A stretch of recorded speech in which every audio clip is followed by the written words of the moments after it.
In his April 30 commencement speech to the Florida A&M University class of 2016, U.S. Education Secretary John King shared a story about the purpose of education. Consider this little essay that appeared in a student newspaper in 1947. In it, the young writer argues we must remember that intelligence is not enough. Intelligence plus character, that is the goal of true education.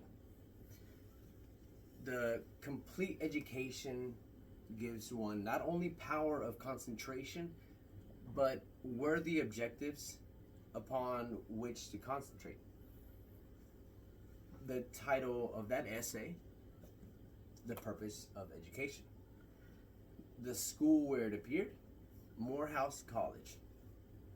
And the young author, just 18 years old, Martin Luther King Jr. Given the rising cost of college tuition and the increased load of student loan debt that many young people face, all of us here will probably at some point ask the question, is the investment worth it? Later on, I will share the research I have done on the numbers about the earning potential of college graduates. However, over the next few minutes, I want to make the argument that a college education is valuable. Not just valuable monetarily, which it is, but valuable for our professional and personal growth. To support that argument, I would like to make 3 main points. First, a college education is increasingly required for the jobs that are available and are needed in our society and economy. 2, a college education imparts the skills that you need for these jobs, not only technical skills, but also skills in critical thinking and communication. Third, a college education offers you great career growth potential. Now that I've laid out for you my argument, a college education is valuable, and I've previewed to you what we'll cover to make that argument. Let me start by making the first point. A college education is increasingly required for the jobs that are available and are needed in our society and economy. The demand for our workers possessing non-cognitive skills has been credited to a growth in information technology. To that point, in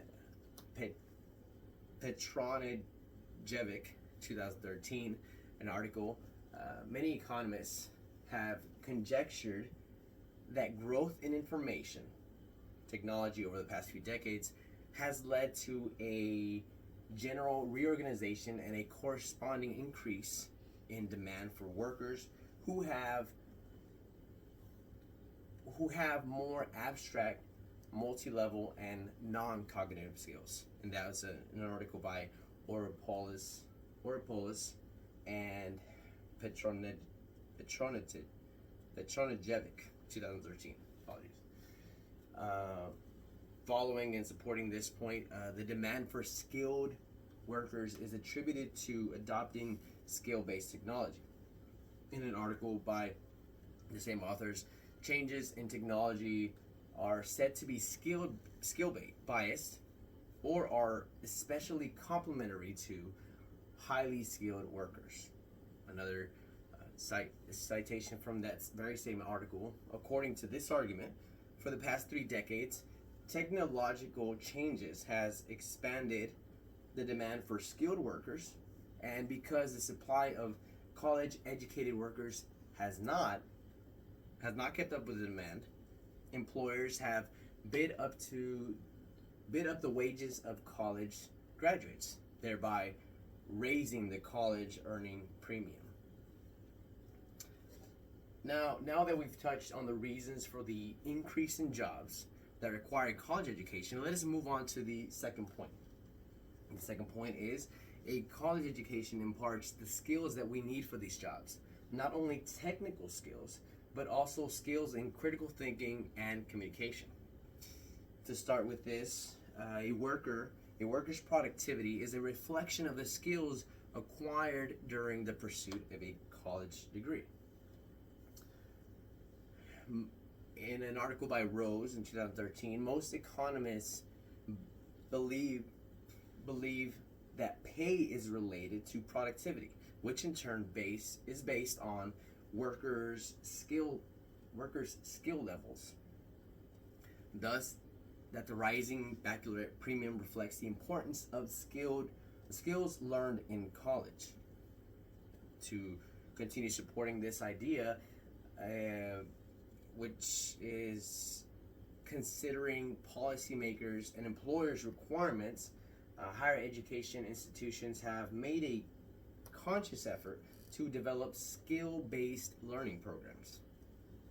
In an article by Archer and Davison in 2008 and Kalfa and Tasca in 2015, a quote, university teaching staff is increasingly required to develop and adopt pedagogical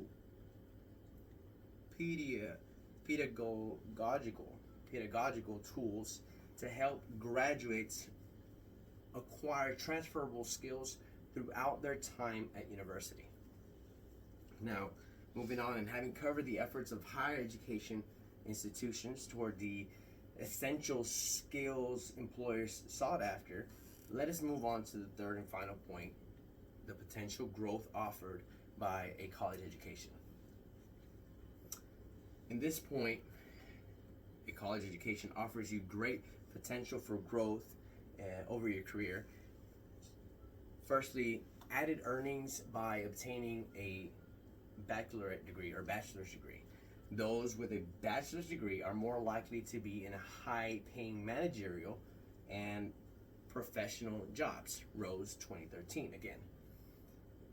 Additionally, this also provides an opportunity for self-discovery. And a quote from an article in Oropoulos and Petronijevic in 2013 again. By attempting college, students can learn about their true ability and then act on this newly acquired information. And so, as we conclude, by way of review, let's go over the three main points again. First, a college education is increasingly required for the jobs that are available and are needed in our society and economy. Secondly, a college education imparts the skills that you need for these jobs. Not only technical skills, but also skills in critical thinking and in communication. And finally, a college education offers you great career growth potential. All these points support and, I believe, prove my argument that a college education is valuable. Going back and touching on the introduction, I quoted U.S. Education Secretary John King, who in turn quoted Martin Luther King Jr. in saying, "The complete education gives one not only power of concentration, but worthy objectives upon which to concentrate." And now, as I bring my speech to a close, let me leave you with a couple of stories. The United Negro College Fund makes a point like Dr. King's by reminding us a mind is a terrible thing to waste. A mind like David Boone, whose story is told by the UNCF. When he refused to join the gangs in his Cleveland neighborhood, they shot up his house and left the family homeless. However, David's high school principal saw his potential and helped him get a college scholarship. Now, David is not only the first member of his family to go to college, but he is also attending Harvard. Or a mind like Stella Sterling. She applied for a job after a job, but could not break into the marketing field. She says, "I had lost hope and my inspiration was no longer present. She says, I did not want to follow my dreams of owning my own business. Nevertheless, she earned a degree from Oakwood University through a scholarship and is now on her way. There are times when giving up may seem like the only option, she says. But I want to continue to follow my dreams. David's and Stella's stories are like many of ours. And like them, we do not want our minds to go to waste. So let me challenge all of us to fully utilize the value of our college education. Thank you.